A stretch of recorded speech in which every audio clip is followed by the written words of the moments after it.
The apartment is 600 square feet of compromise. One bedroom, barely large enough for the double bed wedged against the wall. One kitchen, with a 2-burner stove and a refrigerator that hums too loud.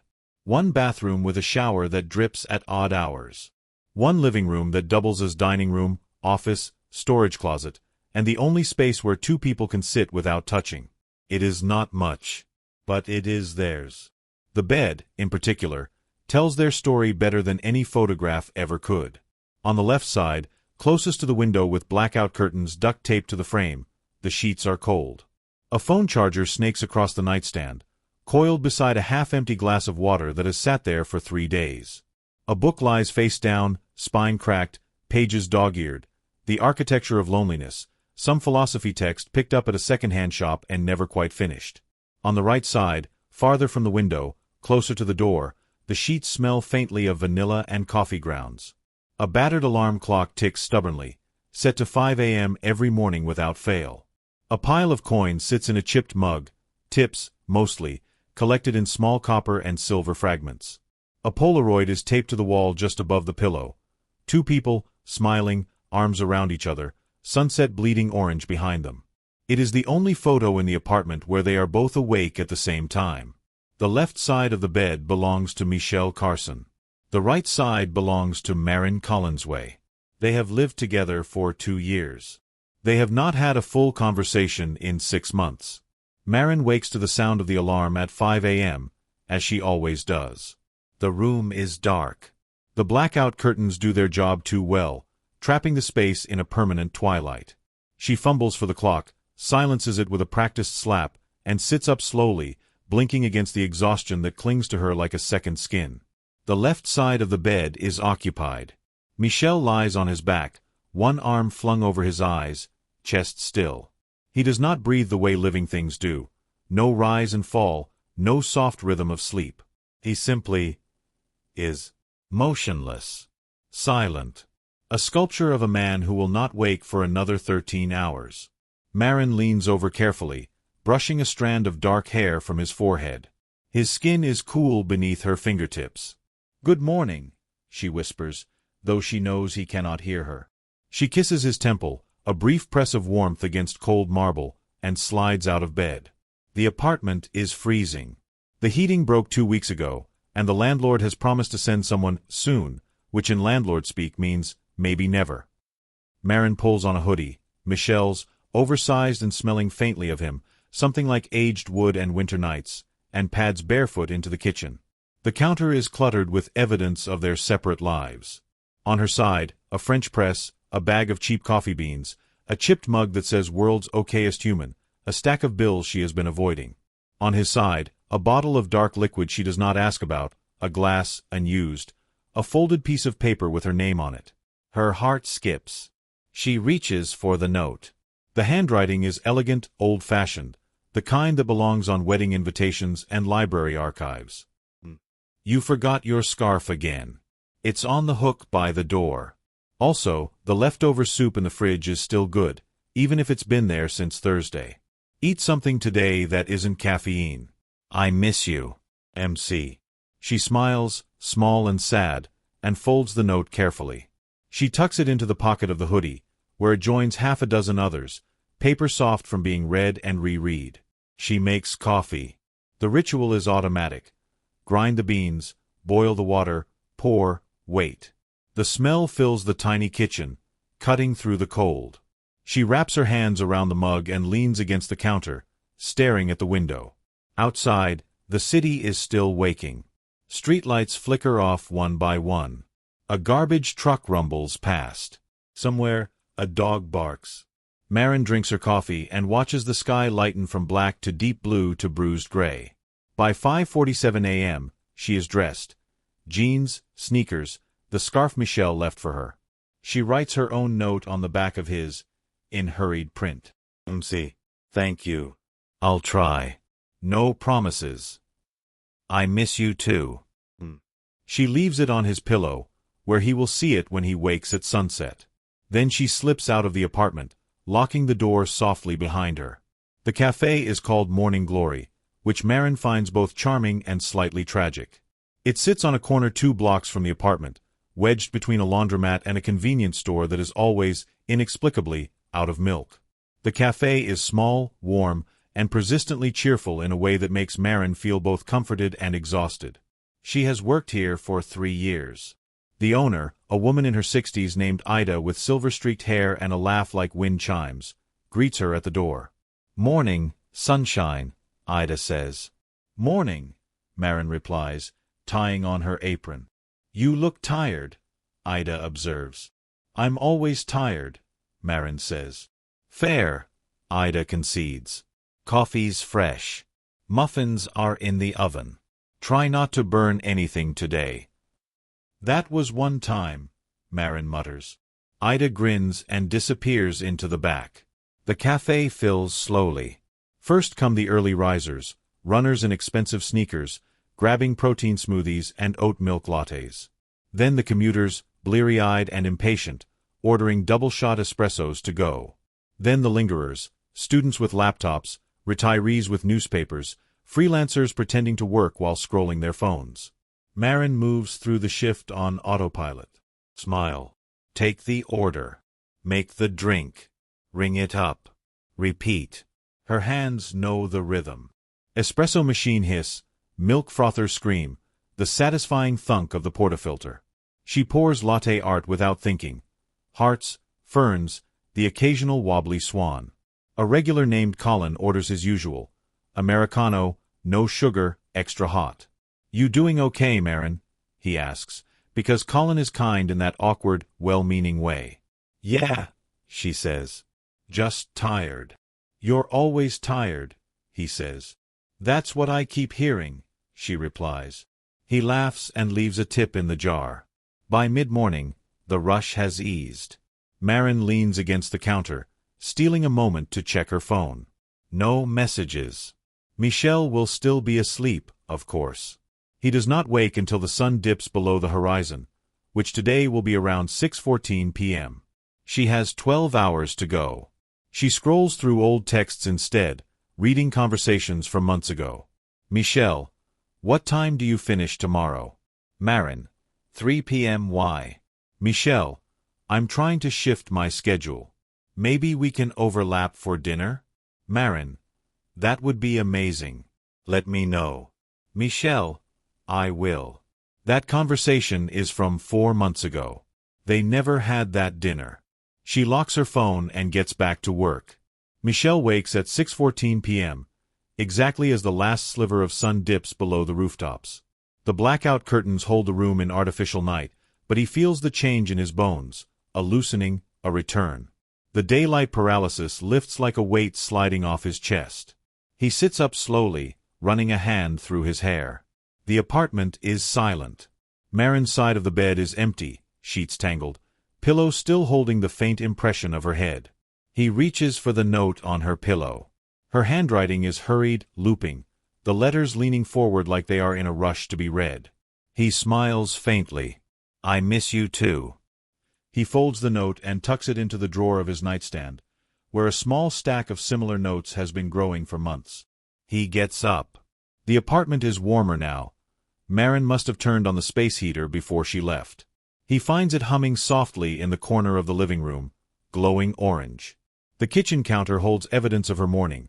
Coffee grounds in the sink, the mug, washed and set to dry, a single spoon. He opens the fridge. The soup is still there, just as he said. He smiles, shakes his head, and pulls out a bottle of deep red liquid from the back shelf. Blood. Not human.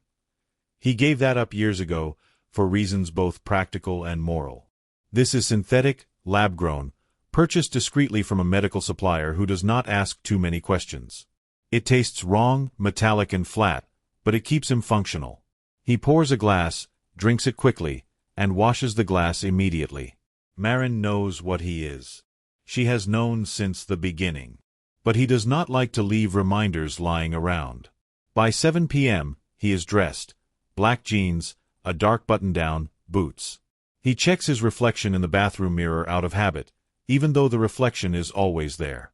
That particular myth, he has learned, is frustratingly inconsistent. He looks pale. Tired, even though vampires do not tire the way humans do. He looks lonely.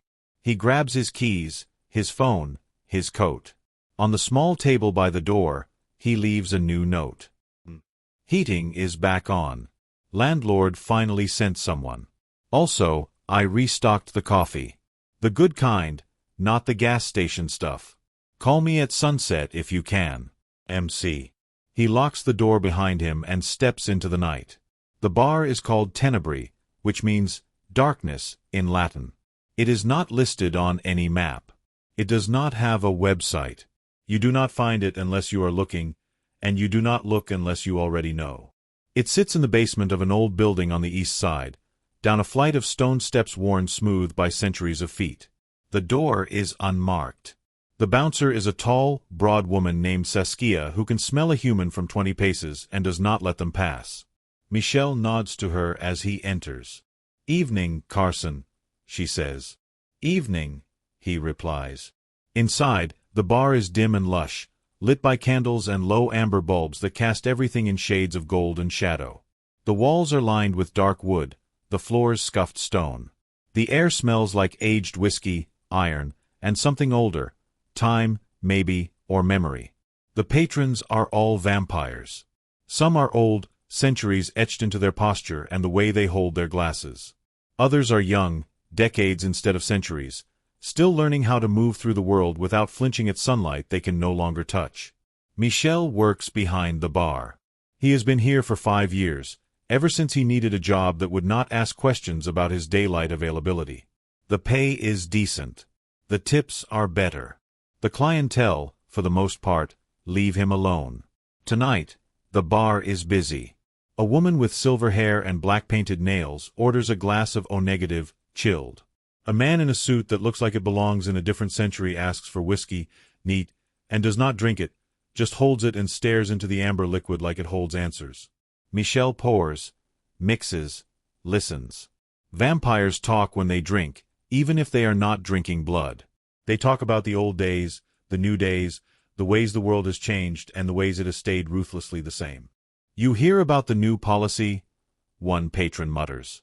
"They're cracking down on unauthorized feedings. Mandatory registration, tracking chips, the whole surveillance nightmare." "About time," another says. "Too many reckless idiots turning humans without consent. We're supposed to be civilized." Civilized, the first vampire scoffs. "We're predators playing at being people." Michel keeps his expression neutral, wipes down the bar, refills drinks. At 9 p.m., his phone buzzes. He glances at the screen.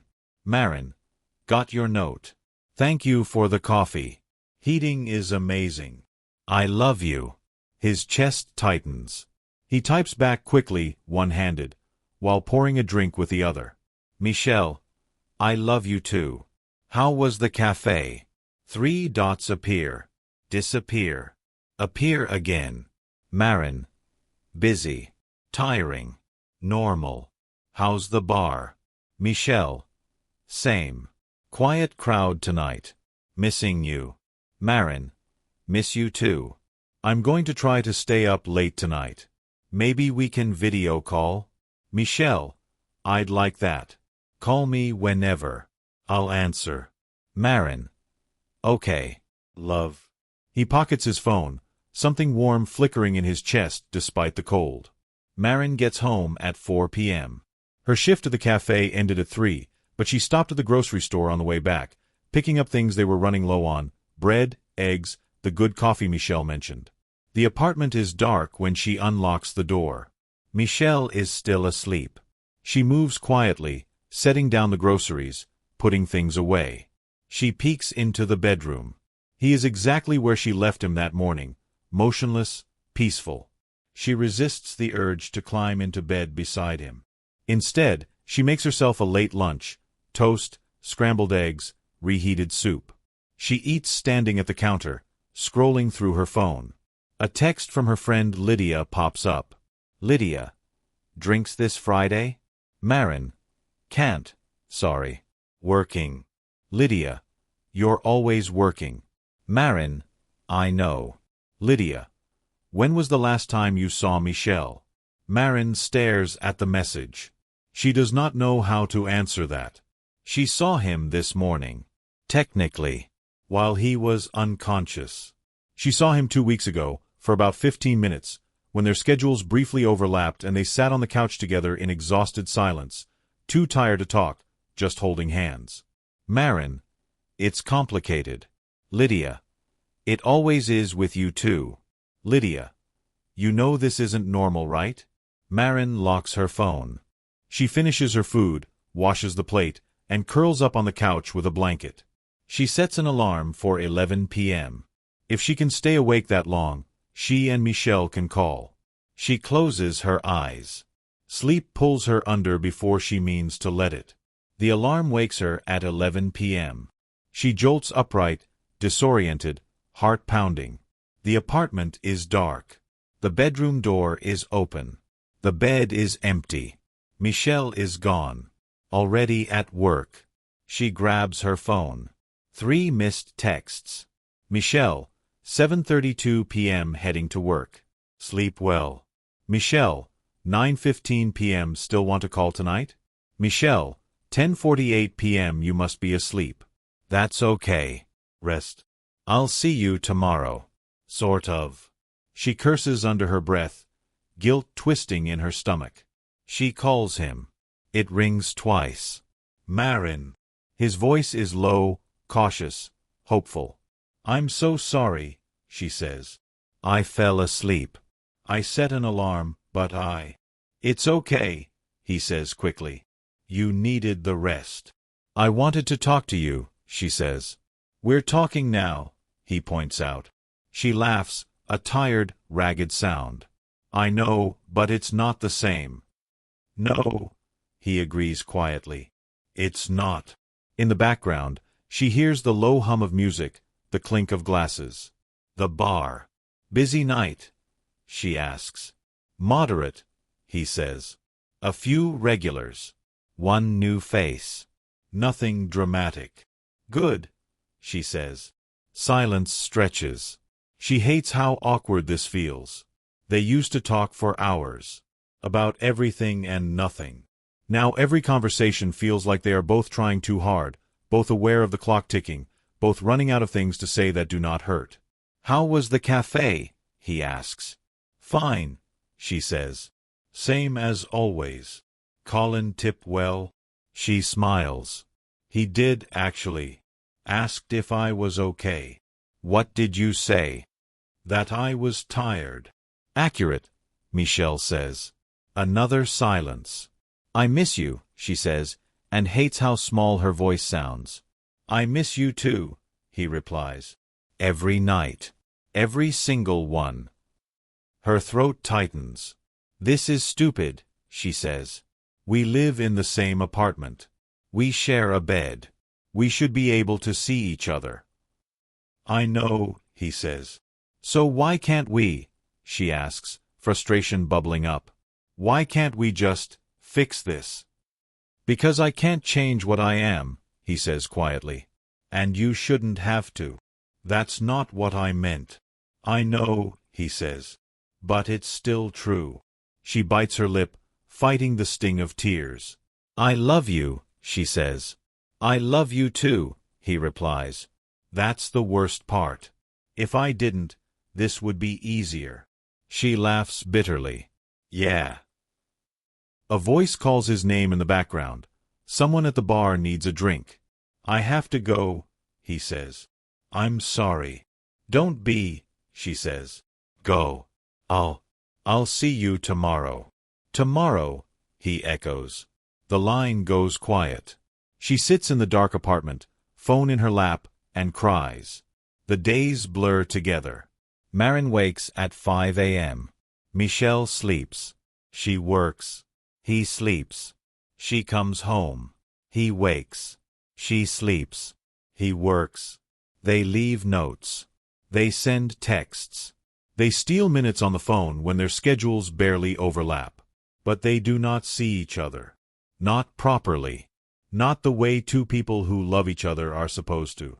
It is Michel who breaks first. 3 weeks into another stretch of silence, He leaves a different kind of note. We need to talk. Really talk. Not through notes or texts or phone calls at midnight when we're both too tired to say what we mean. I want to see you. Let's try something. Meet me Saturday. Sunset. The park near the bridge. We'll have a few minutes. Maybe 10. Maybe 15. But it will be us, together, awake at the same time. Please. MC. Maren reads the note 5 times. Her hands shake. Saturday. Sunset. She calculates. She finishes her café shift at 3 p.m. Sunset is at 6:27 p.m. That gives her time to get to the park. To wait. And Michel, he will wake exactly at sunset. He will have minutes, maybe, before he has to leave for work. 10 minutes. 15, if they are lucky. It is not enough. It will never be enough. But it is something. She writes back. MC. I'll be there. Saturday arrives too slowly and too fast. Maren's shift drags. Every espresso feels like it takes an hour. Every customer lingers. The clock on the wall mocks her, ticking with agonizing slowness. At 3 p.m., she clocks out. Ida raises an eyebrow. Hot date. Maren laughs, shaky. Something like that. Good, Ida says.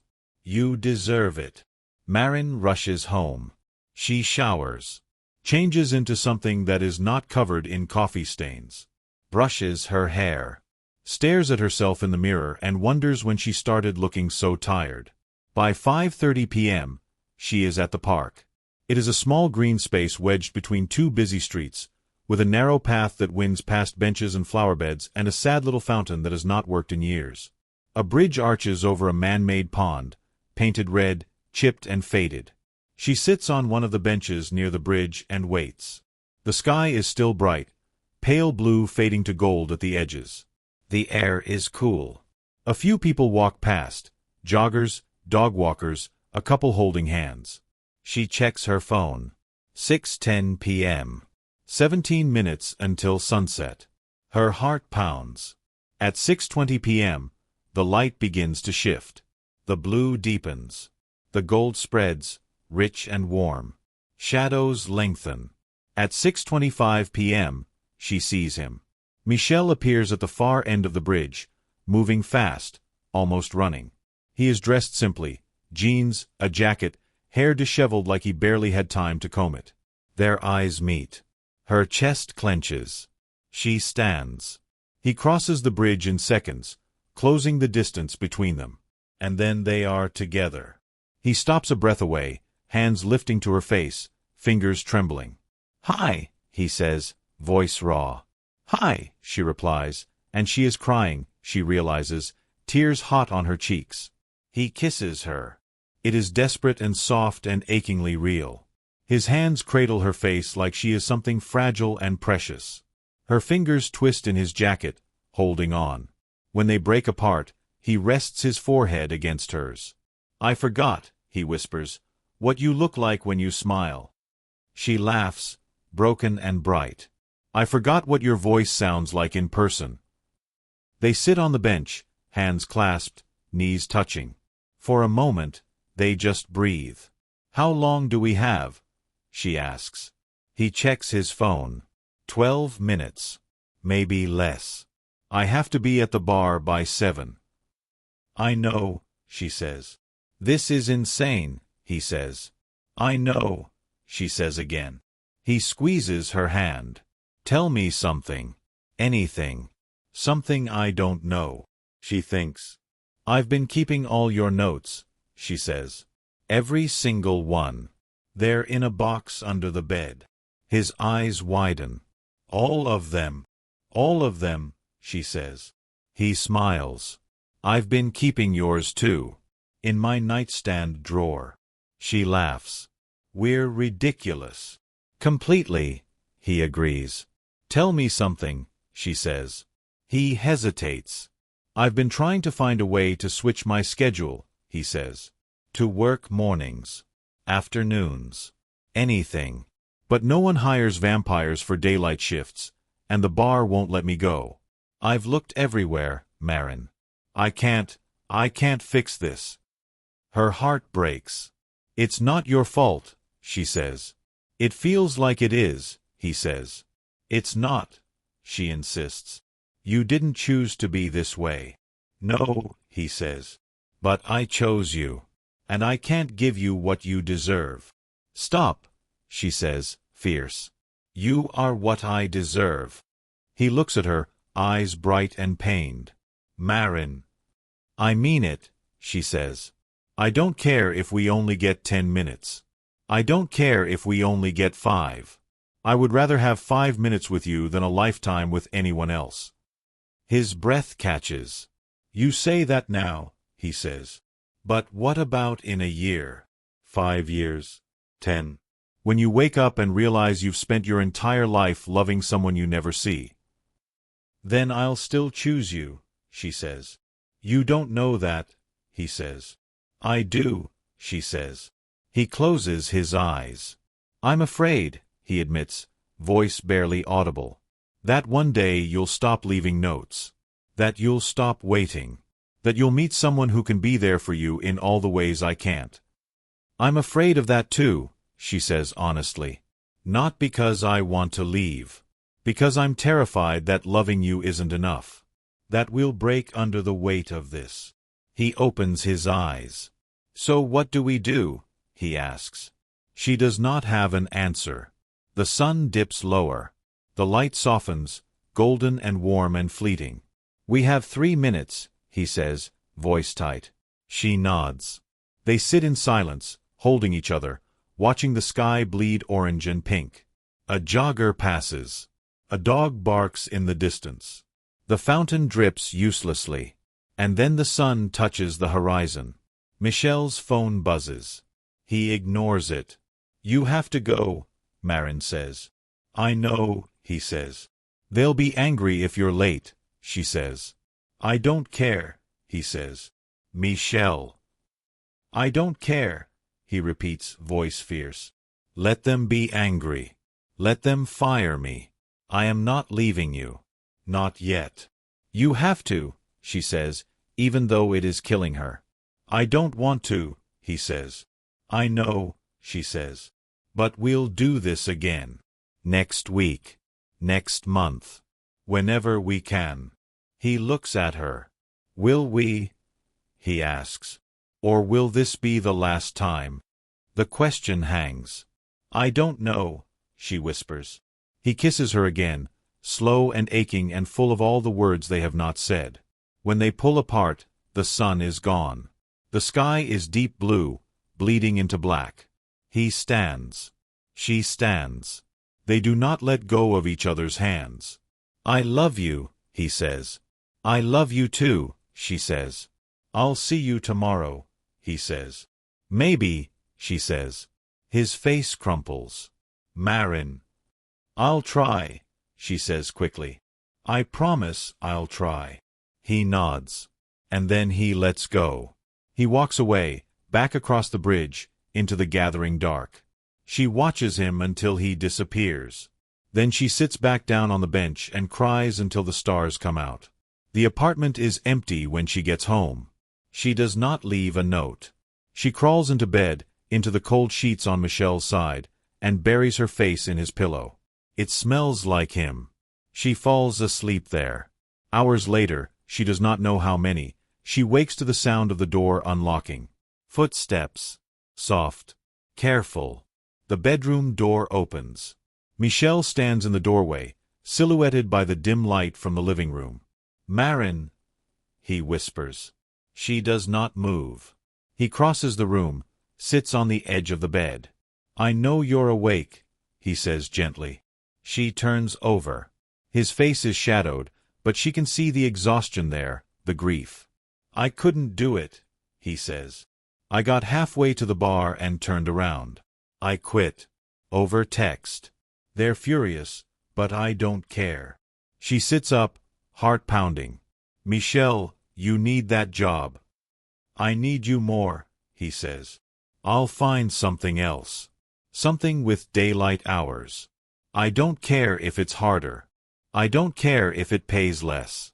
I can't, his voice breaks. I can't keep living like this. Missing you. Loving you from a distance. It's killing me. She stares. But the sun. I'll figure it out, he says. Protective clothing. Covered vehicles. Underground shifts. Something. Anything. That's not realistic, she says. You'll burn. Then we'll move, he says desperately. Somewhere farther north. Where the nights are longer. Where we have more time. Michel. Or you quit the café, he says. Work nights with me. We find a new bar, a new place, somewhere we can both. I can't work nights forever, she says. I'm human. I need sleep. I need sunlight. I'll get sick. Then what? He demands, voice rising. What do we do, Maren? Because I can't keep pretending that notes and 5-minute phone calls are enough. They're not. They're not enough. She is crying again. I don't know, she says. I don't know what to do. He sags, the fight draining out of him. Neither do I, he whispers. They sit in the dark. The silence is unbearable. Finally, she speaks. Maybe, she says slowly, we stop trying to fix it. He looks at her, confused. Maybe we just accept it, she says.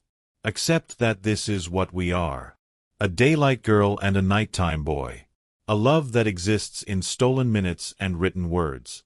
Maybe that's enough. It's not, he says. It will never be enough. But it's what we have, she says.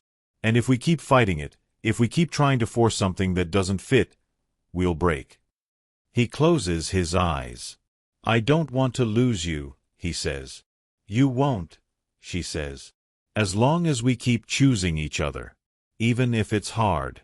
Even if it's only 10 minutes at sunset. As long as we keep trying. He reaches for her hand. She takes it. I'm scared, he says. Me too, she says.